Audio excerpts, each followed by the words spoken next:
paz do Senhor Jesus. Curte, compartilha e comenta. Já marca o sininho para receber as próximas mensagens, amém? Vai vir pãozinho quente do céu. Prepara o teu coração. Deus te abençoe em nome de Jesus. Atos capítulo 3, verso 19 diz assim: arrependam-se e voltem-se para Deus, para que seus pecados sejam cancelados.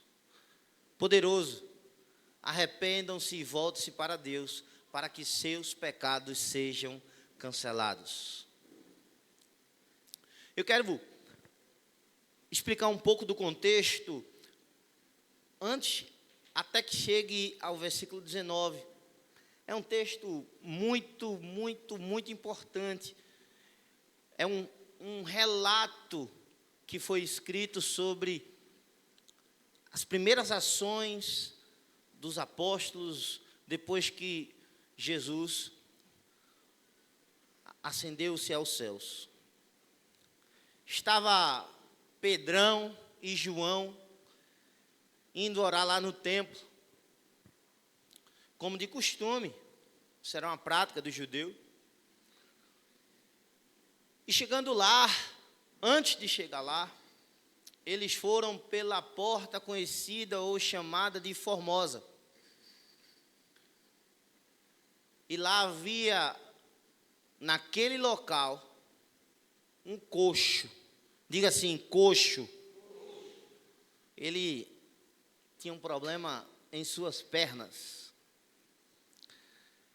E esse homem era coxo de nascença, relata a Bíblia.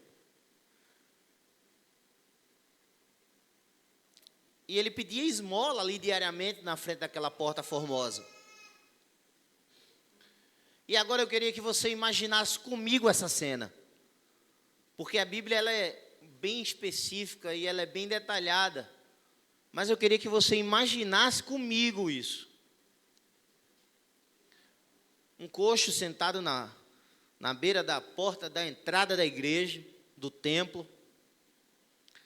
E ele pedindo esmola. Imagine comigo pessoas passando para um lado para o outro, ignorando aquele coxo. Quem aqui já não fez isso? Aquela barulheira de passos, de pessoas passando para frente e para trás. E de repente o coxo percebe que dois jovens começam a se aproximar dele. E eu acredito e posso imaginar que aquele coxo de nascença, ele criou uma expectativa. Vou ganhar meu almoço, vou ganhar meu dia, vou pedir alguma moeda a esses dois jovens que estão olhando para mim. E aí, nesse mesmo capítulo, o versículo que a gente leu foi o 19, mas no capítulo 6, do versículo 6, Atos 3, versículo 6, diz assim, que Pedro e João se aproximou e ele pediu esmola, e no versículo 6 diz assim, e disse Pedro, eu não tenho prata e eu não tenho ouro, mas o que eu tenho eu te dou. Em nome de Jesus de Nazaré, ande. Essa é uma imagem que eu tenho uma mente fértil e eu não consigo parar de imaginar. Dois jovens chegando ali na frente de um coxo que todos conheciam desde de sua nascença, porque ele precisava e ali ele pedia esmola, pedia. Todo mundo já o conhecia. Imagina dois jovens despretensiosos chegando lá perto dele e dizendo assim, eu não tenho prata, nem dinheiro, nem ouro, não tenho nada para te dar não, mas o que eu tenho, o pouco que eu tenho eu te dou. Levanta e anda. Imagina tudo isso que nós imaginamos antes, eu acredito que teve um silêncio ensurdecedor. E todas as atenções se voltaram para aquele momento. Consegue imaginar isso? E Pedro estende sua mão, a Bíblia diz, e ajuda a levantar aquele coxo que nunca teve a experiência de andar. Todos aqui, para chegar até aqui, andaram. Um com vigor, um com dificuldade, outro com normal. Você já agradeceu a Deus pelo andar? Porque esse coxo nunca, desde sua nascença, teve a experiência de andar plenamente.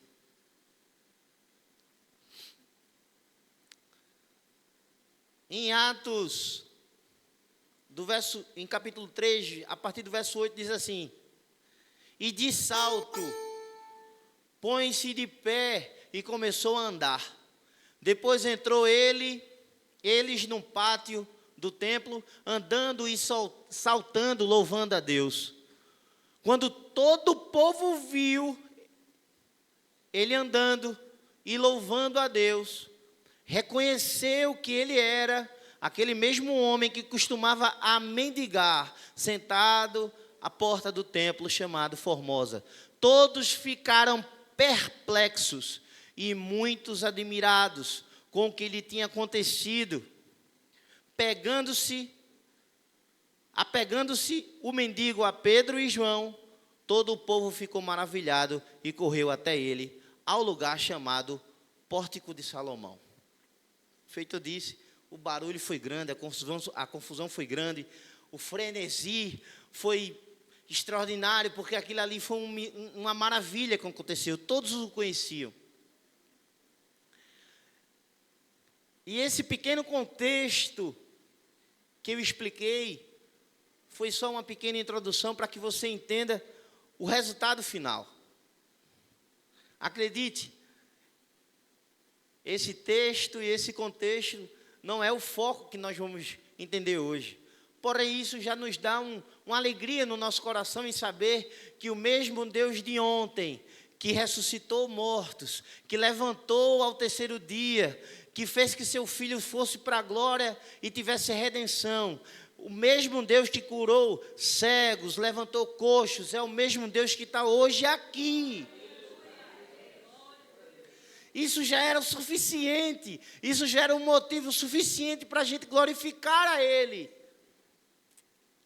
Mas eu quero me ater a um outro trecho mais à frente. No versículo 12 em diante, Pedro diz assim, pegue sua Bíblia e fique atento nela. Atos 3, 12 em diante. Vendo isso, Pedro disse: israelitas, porque isso os surpreendem? Porque vocês estão olhando para nós como se estivéssemos feito esse homem andar por nosso próprio poder e piedade. O Deus de Abraão, de Isaac e de Jacó, o Deus dos nossos antepassados, glorificou seu servo, Jesus, a quem vocês entregaram para ser morto e negaram perante Pilatos. Embora ele tivesse sido decidido soltá-lo, vocês negaram publicamente o santo e justo e pediram que fosse libertado um assassino. Vocês mataram o autor da vida, mas Deus ressuscitou dos mortos. E nós somos testemunha disso. Pela fé no nome de Jesus, o nome curou este homem, que vocês veem e conhecem. A fé que vem por meio dele, lhes deu essa saúde perfeita, como todos podem ver. Agora, meus irmãos, eu sei que vocês agiram por ignorância, bem como vossos líderes. Mas foi assim que Deus cumpriu o que tinha predito por todos os profetas, dizendo que o seu Cristo havia de sofrer. Arrependa-se, pois, e voltem-se para Deus, porque assim seus pecados serão cancelados. Esse foi o primeiro sermão de Pedrão, depois de Jesus ressurreto, um dos primeiros.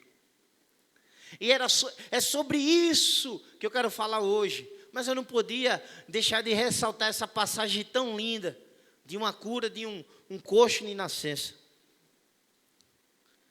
Algo poderoso me chama a atenção nesse versículo.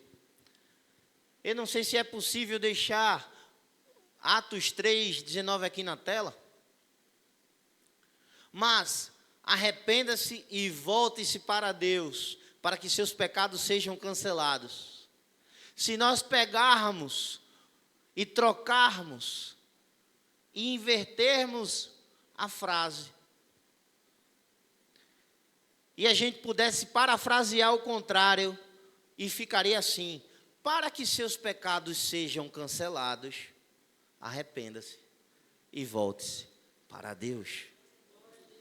O sentido é o mesmo, só que fica mais fácil para a gente: para que seus pecados sejam apagados, arrependa-se, pois, e volte-se para Deus. E é justamente esses dois pontos a que eu quero falar com você hoje, nesta noite. Sabe qual é o problema? Que muitas vezes nós queremos fazer uma parte e a outra não. Muitas vezes nós queremos se arrepender e achar que tocar a vida, e se esquece de voltar-se para Deus. Ou muitas vezes nós queremos nos voltar para Deus e nos esquecemos de nos arrepender. É sobre isso que eu quero tratar essa noite. O Evangelho, ele não é por partes. O Evangelho não é só por uma medida, sim, outra não, ou a que nos convém fazer. De jeito nenhum. O Evangelho, ele por si só, ele é completo. O Evangelho por si só, ele se basta. Sabe qual é o problema? Nós queremos adaptar ao nosso desejo e bel prazer. E a pergunta que pode estar se passando na sua mente, na sua cabeça aí é: arrepender-se de quê? Arrepender-se de quê? Eu já vivo uma vida aqui de boa, eu já vivo uma vida calma, Tem muita gente que tem como referência o Evangelho de Jesus nos ladrões da cruz, tu acredita? Eu não mato, eu não roubo. Meu irmão, a cruz que nós temos que seguir é do meio. Eu quero ver você dizer que é melhor do que a cruz do meio.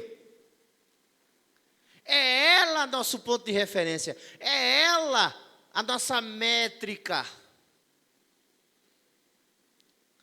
E a pergunta é: arrepender-se de quê?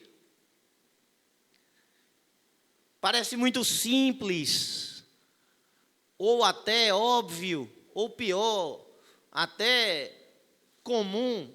É do pecado. Mas aí eu te pergunto: o que é pecado? Aí começa a dar bug e tela azul na cabeça. O pecado é isso, o pecado é aquilo. Cada um começa a achar alguma coisa, como se tivesse perdido algo para achar. E a Bíblia nos diz o que nós devemos fazer para nos arrepender. Abra aí Tiago 1. Tiago 1, 14 e 15. Tiago capítulo 1, verso 14 e 15. Deixa esse de Atos sempre aí, que daqui a pouco a gente volta para ele. Mas agora é Tiago capítulo 1, verso 14 e 15, diz assim: misericórdia, meu Deus. Então eu vou lendo aqui. Cada um, porém, é tentado pelo seu próprio desejo, sendo por este arrastado e seduzido. Então, esse desejo tem concebido e dá luz ao... E o pecado, pois, ser consumado, gera morte. Eu acho pesado, mas é a palavra.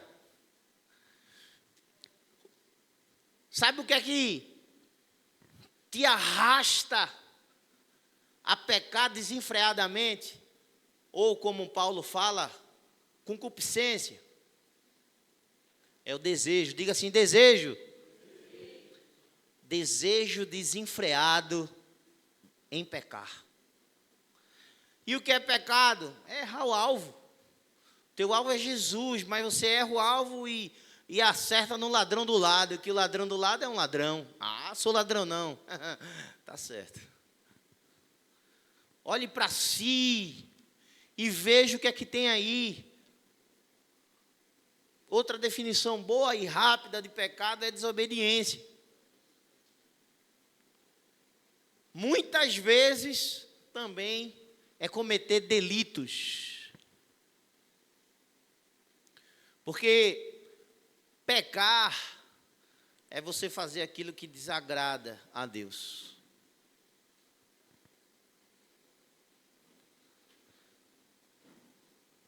E é simples a pergunta: como desagradar a Deus?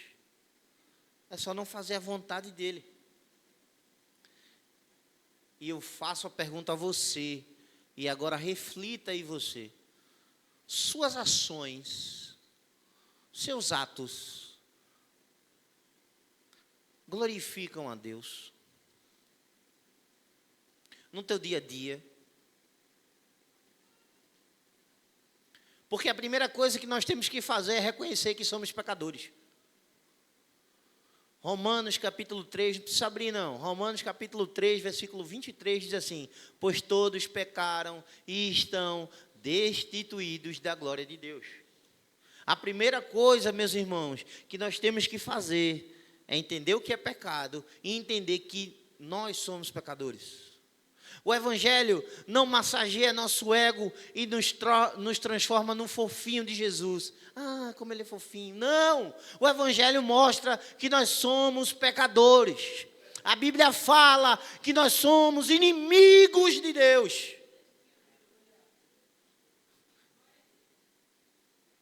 É o que a Bíblia diz.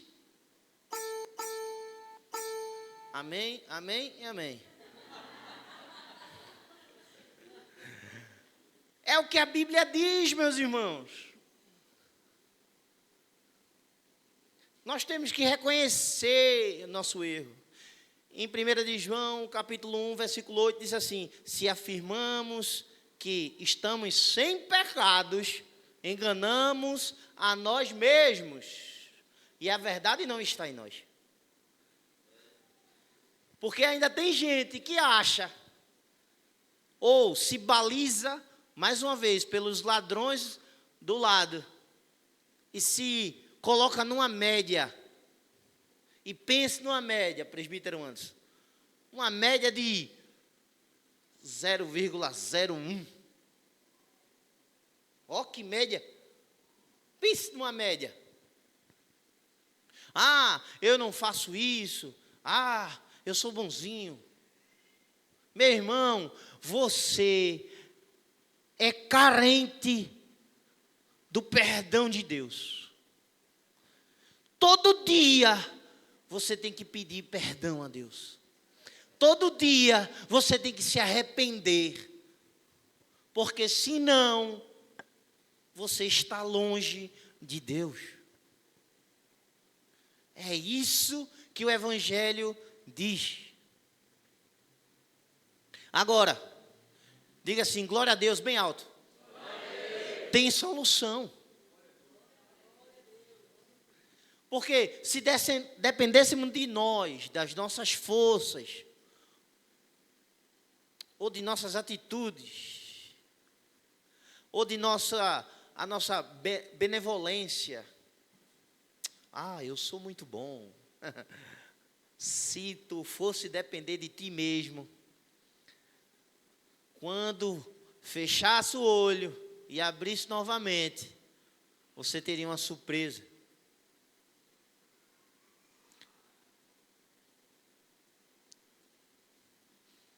Talvez você tenha a convicção de que está o seu caminho onde você está percorrendo e o que você está fazendo está te levando para Deus. Mas só existe um caminho, só existe uma verdade e só existe um motivo da vida. E ele se chama Jesus. Mas graças a Deus que ele também é perdoador.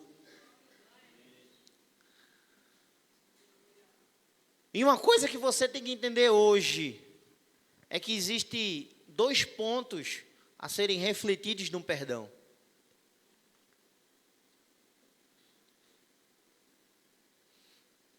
Você tem que pedir perdão a Deus pelos seus pecados, pelos seus delitos, pelas suas desobediências,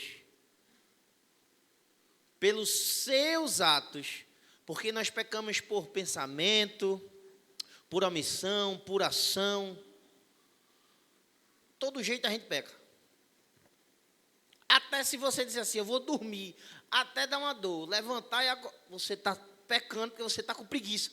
Porque Deus não te fez para estar dormindo toda hora, todo instante. Não tem pra onde correr não, meu filho. É pecador e acabou. Mas temos que pedir perdão a Deus.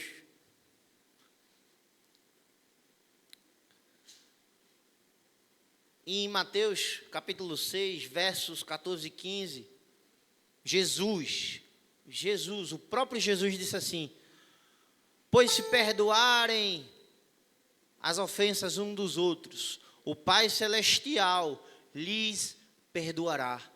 Mas se não perdoarem uns aos outros, o Pai Celestial não lhes perdoará.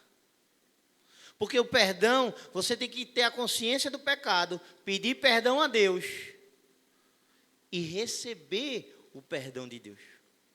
Esse é o perdão completo.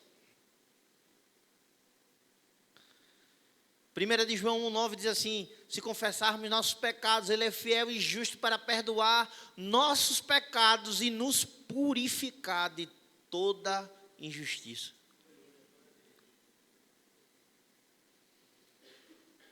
O terceiro passo, como consequência, é se converter.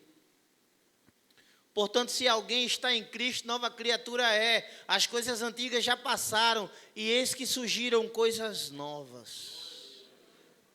2 Coríntios 5,17. Se você está em Cristo, você tem que começar a viver diferente. E eu digo a você, irmão, sem medo de errar, não tente sozinho. Porque quem mais tentou foi aqui. Eu tenho 26 anos de cristandade, completados agora em julho. 26 anos de vida cristã. Mas quem já fez bagunça aqui nessa terra, você está vendo aqui, ao vivo e a cores. Tudo o que você pensar, imaginar, eu já fiz. E outra, viu? Dentro da igreja, tocando bateria. Mas não é só sobre estar dentro da igreja ou postar uma fotinha na casa do pai. Hashtag casa de papai. Não, é viver uma vida genuína com Ele.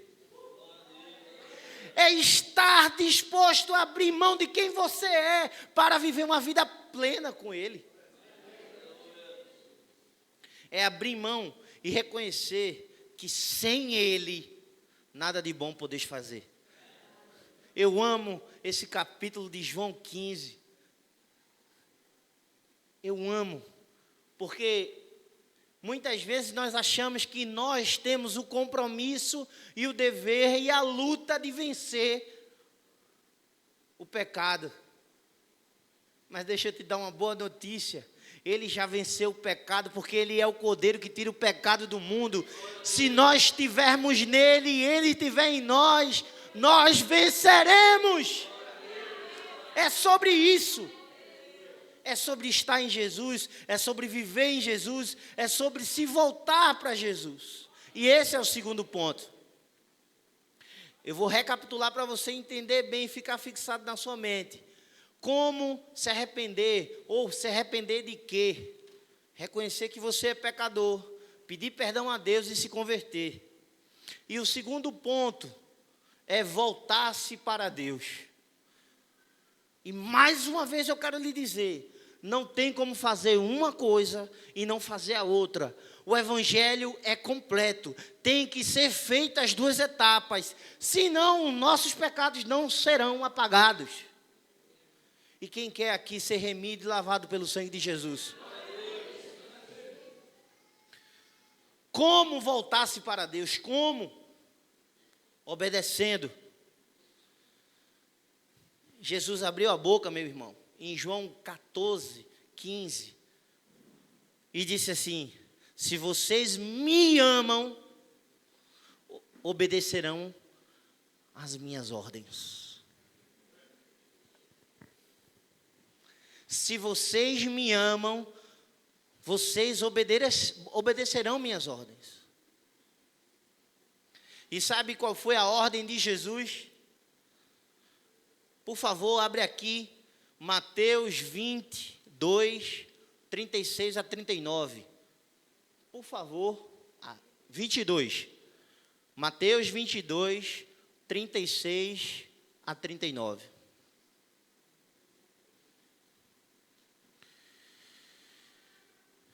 Mestre, qual é o maior dos mandamentos da lei? Jesus respondeu: ame o Senhor, o seu Deus, de todo o seu coração, de toda a sua alma e de todo o seu entendimento. Este é o primeiro e maior mandamento. E o segundo, semelhante a ele: ame ao próximo como... Veja que aqui tem uma tríadezinha. E nenhuma pode sobrepor a outra.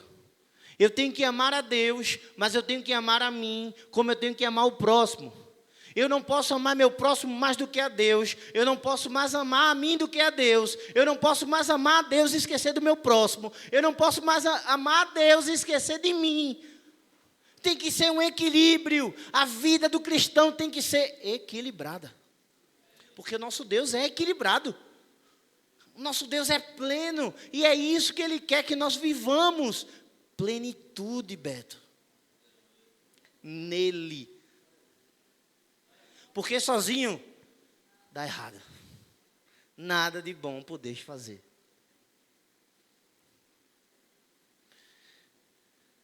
Nada de bom podeis fazer. Mas vou dizer de novo, nada. Primeira parte, obedecendo. Segundo, tenha intimidade com Ele. Porque veja, eu recitei João 14, 15. Se vocês me amam, obedecerão minhas ordens. Nosso mestre, ele foi o maior exemplo em tudo, em tudo. Tudo que nós precisamos fazer, ele fez. Nós só precisamos imitar exatamente ele. Sabe qual é o problema? É que nós queremos ser melhor que ele, muitas vezes. Nós queremos fazer coisas que ele não fez, onde nós só deveríamos fazer exatamente. E gastar nossa energia, a nossa força, nosso entendimento em fazer exatamente o que ele fez.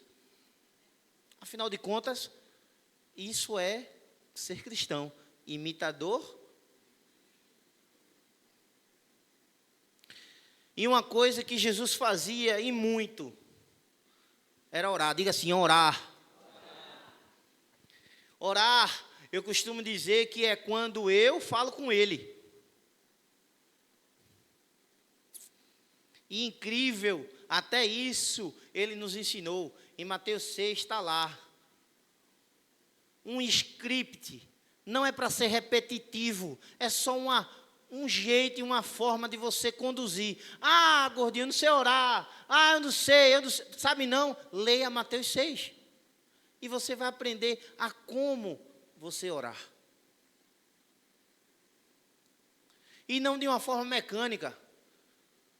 Eu moro em frente a um campo de futebol, onde tem aqueles peladeiros de plantão. E toda 4:30 da manhã, no sábado e no domingo, nós somos acordados com: Pai nosso que está no céu, santificado seja o teu nome, venha nosso teu reino, seja feita a tua vontade, você tem como no céu. Amém! Isso não é oração, não. Está aqui minha mãe que não deixa mentir. Anos a fio, todo sábado, todo domingo. E isso não é oração. Oração é você fechar a porta do teu quarto, ir lá e se despir de qualquer vaidade, e se despir de qualquer ego, fechar a porta e dizer assim: Paizinho, eu estou aqui, e eu quero falar contigo. Isso é oração. Oração é você gastar tempo com Ele.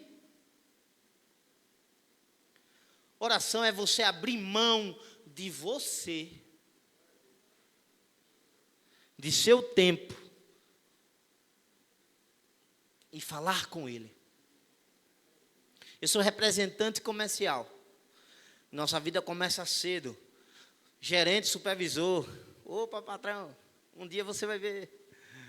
6 horas da manhã, mensagem. Meta. Tem que vender, tem que bater.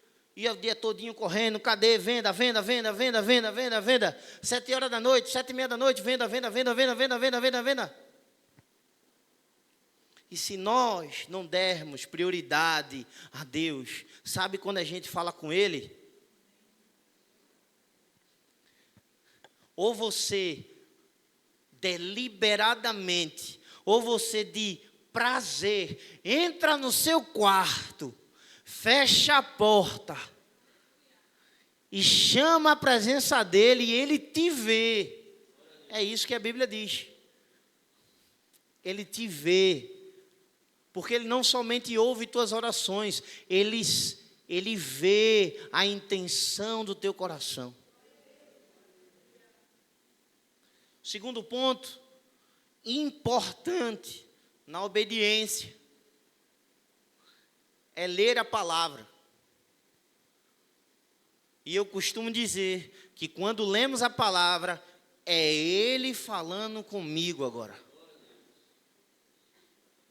E alguém pode dizer assim: mas isso aqui é desatualizado. Eu te digo, a Bíblia é mais atualizada do que o jornal de amanhã. Alguém pode dizer assim: ela está ultrapassada. Eu vou te dizer, ela está mais atualizada do que qualquer IA que existe hoje. Porque tudo que está acontecendo hoje aqui na terra, aqui já tem dito, aqui já está escrito. E se essa palavra não for teu livro de regra, algo está errado na tua vida.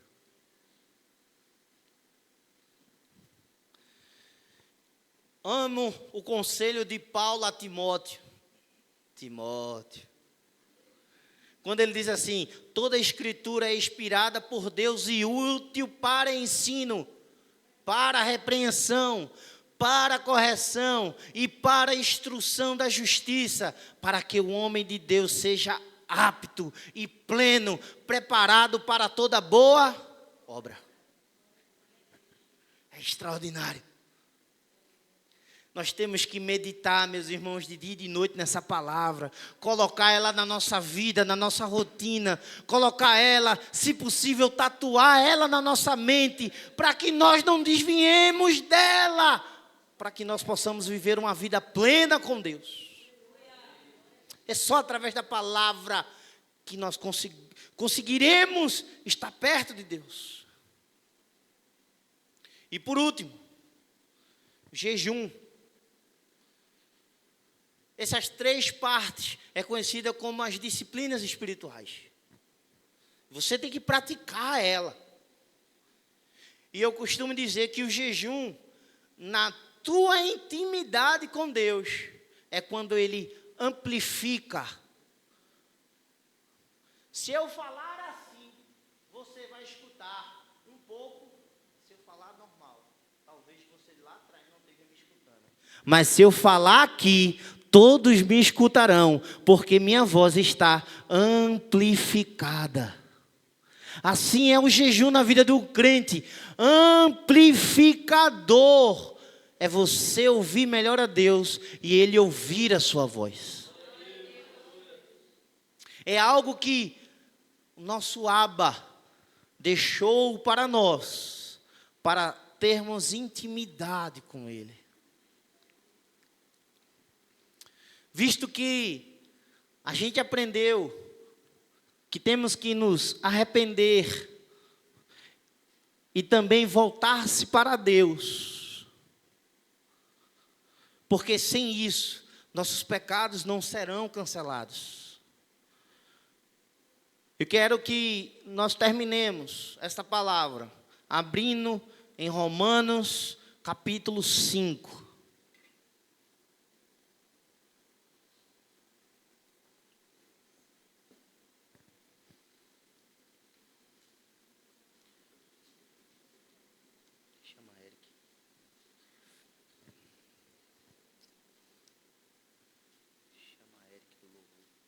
Romanos capítulo 5, o versículo 8 em diante. Romanos capítulo 5, verso 8 em diante. Está escrito: mas Deus demonstra seu amor por nós. Cristo morreu em nosso favor quando ainda éramos pecadores. Como agora fomos justificados por seu sangue, muito mais ainda seremos salvos da ira de Deus por meio dele. Se quando éramos inimigos de Deus, fomos reconciliados com ele mediante a sua morte, agora ainda mais, tendo sido reconciliados, seremos salvos por sua vida. Não apenas por isso, mas também nos gloriamos em Deus, por meio do nosso Senhor Jesus Cristo, mediante quem recebemos agora a reconciliação. Meus irmãos, precisamos viver a reconciliação. É o ministério mais importante que existe no Evangelho. É o ministério da reconciliação. É um ministério onde nós temos que nos achegar a Deus. E sabe como é que nós fazemos isso? Leiam comigo bem forte, todo mundo junto. 1, 2, 3. Arrependam-se, pois, e voltem-se para Deus, para que seus pecados sejam apagados. É só através disso.